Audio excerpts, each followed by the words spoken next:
नमो राघवाय, नमो राघवाय। बोलो दिशारानी मैया की जय, बोलो दिशारानी मैया की जय। अब हम तीसरी कथा कहेंगे दिशारानी की, जो आप श्रवण करें। जय जय श्री सीताराम। एक साहूकार था, उसका बड़ा परिवार था। 5 बेटे, उनकी 5 बहुएं तथा एक लड़की थी। लड़की का विवाह हो चुका था, किंतु रागमन की विदाई नहीं हुई थी, यानी दूसरी बार लड़की नहीं गई थी। लड़की माता पिता के ही घर में थी। एक दिन साहूकार ने दिशारानी का गड्ढा लेने लगी। उसकी बहुओं ने भी गड्ढे लिए। उसे समय उन्होंने सास से पूछा कि क्या ननद जी का भी गड्ढा लिया जाएगा। सास ने कहा अवश्य। तब वे बोली कि उनको तो विदाई होने वाली है, यदि व्रत के पहले ही विदा हुई। तब सास ने कहा कि पूजा का सब सामान साथ में दे दूंगी, वह अपने घर जाकर पूजा कर लेगी। लड़की ने दिशारानी का गड्ढा ले तो लिया, परंतु पूजन से पहले ही उसकी ससुराल से उसके पति आ गए। माता ने विधुपुर लड़की की विदाई की और उसको पालकी में पूजा का सब सामान रख दिया। जब वह अपने घर पहुंची तब वहाँ के आंगन में गलीचा बिछाया गया, उसी पर वह जाकर बैठ गई। पास पड़ोस की स्त्रियां नई बहू को देखने में जुट आईं। सब लोग उनकी सुंदरता और गहने कपड़े की प्रशंसा करने लगे। किसी की नज़र सब कुछ छोड़कर उसके गले पर जा पड़ी। वह बहू से बोली, माँ बड़ी टुटकाई ने इतना जेवर होते हुए 2 धागे सूत के उसके गले में क्यों पहना दिए, सो समझ में नहीं आता। जहाँ एक ने यह बात कही वहीं सभी की नज़र गड्ढे पर पड़ी। सभी स्त्रियां गड्ढे के संबंध में कुछ न कुछ राय प्रकट की। संध्या के सास, ननद, देवरानी, जेठानी, घर में सभी स्त्रियां जुटकर बैठी तो उसी गड्ढे की चर्चा करने लगी। किसी ने कुछ कहा, किसी ने कुछ। सारांश यह है कि सभी के सूत के गड्ढे की निंदा की। सुनते सुनते वह बहू का जीव उब गया। तब उसने गड्ढे को तोड़कर जलती हुई अग्नि में डाल दिया। गड्ढे में आग में जलती उसके घर में आग लग गई।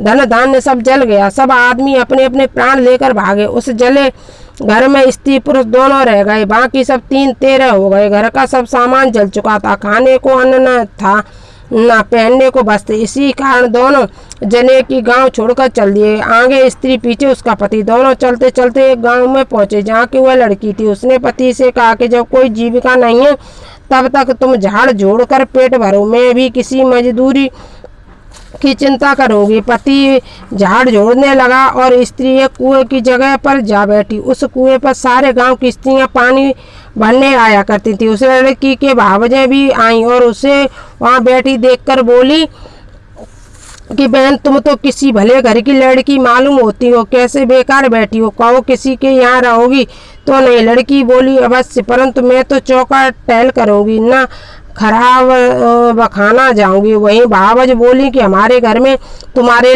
नीच काम नहीं।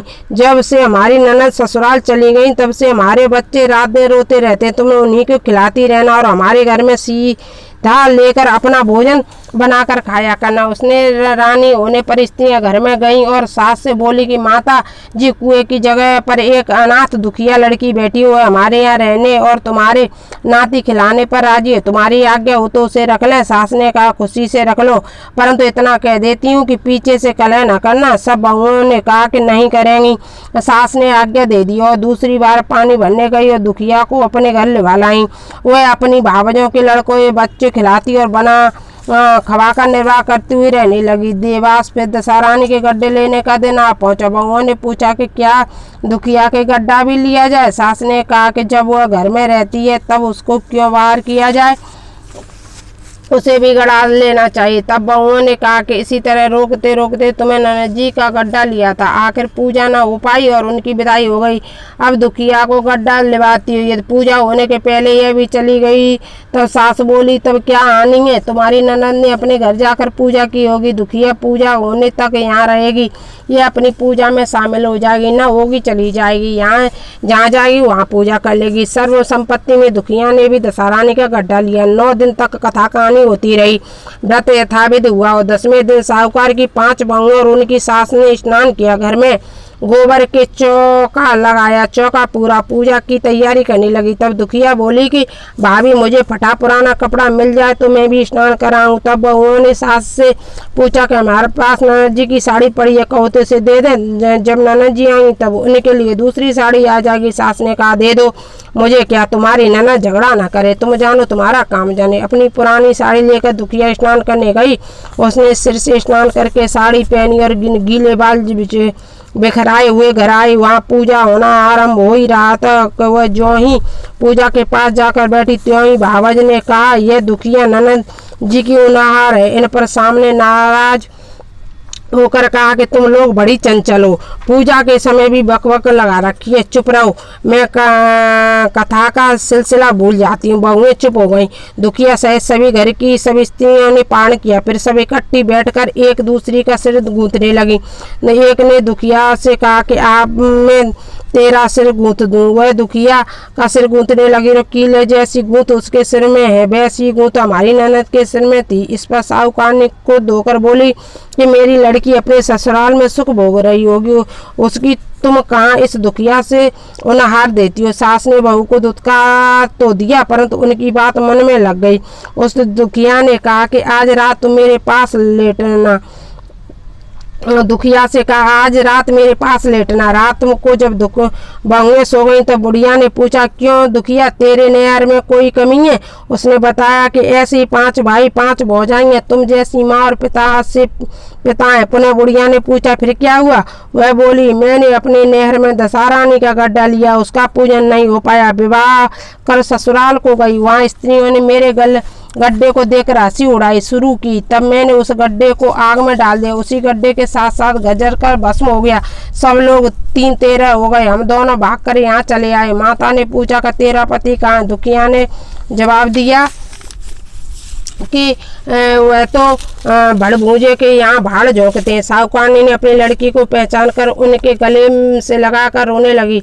उसके रोने का शब्द सुनकर 5 लड़के उसके पास आए। तब बुढ़िया ने कहा, यह दुखिया कोई और नहीं है, तुम्हारी सगी बहन है। तुम्हारा बहनोई भड़भूजे के यहाँ भाड़ भूजता है, भूज रहा है। कुछ दिन ससुराल में रहकर जब अपने घर गया तब उसने देखा कि घर में सब लोग पहले की तरह सुख से हैं। इसके बाद वह ससुराल आया तब उसके सास ससुर ने दुखिया और उसके साथ विदा कर दिया। दुखिया अपनी दशा पर विचार करती हुई जब ससुराल जा रही थी तब मार्ग में उसे एक नदी मिली। उसमें स्नान करके अप्सराएं दशहरानी का गड्ढा ले रही थी। उनका एक गड्ढा अधिक था। उसमें से एक बोली कि यदि एक डोली में कोई उच्च वर्ण की स्त्री हो तो उसी को गड्ढा दे देना चाहिए। उन्होंने डोली के पास आकर पता लगाया और दुखिया को गड्ढा दिया। दुखिया घर पहुंची तब उसकी सास सूप सजाए, ननद कलश लिए, देवरानी जेठानी अन्य मांगलिक वस्तुएं ले उसका स्वागत करने लगी। देव दंदूर हो चुके थे। उसके बाद दुखिया ने कहा कि तुम लोगों ने दशहरानी के गड्ढे की निंदा की थी, इसीलिए सबका विक्षोभ हुआ और घर का धन धान स्वाहा हो गया। राम राम करके ठिकाने लगे हैं। अब कि कोई मेरे गड्ढे की चर्चा न करना, सब श्रद्धा पूर्वक पूजा करना। सबसे खुशी से उनकी बातें मान ली। 9 दिन कथा कहानियाँ हुई। 10वें दिन विधि से गड्ढे की पूजा हुई। 7 सुहागिनें नौती गई। महाभारत से उनका श्रृंगार कराया गया, आंचल भरे गए। इस प्रकार खुशी से दशहरानी का पूजन हुआ और सब सुख से रहने लगे। दशहरानी ने जैसे दुखिया की दशा फेरी वैसे इस सब पर कृपा करे। बोलो दशहरानी मैया की जय। बोल सच्चे दरबार की जय। जय जय श्री सीताराम।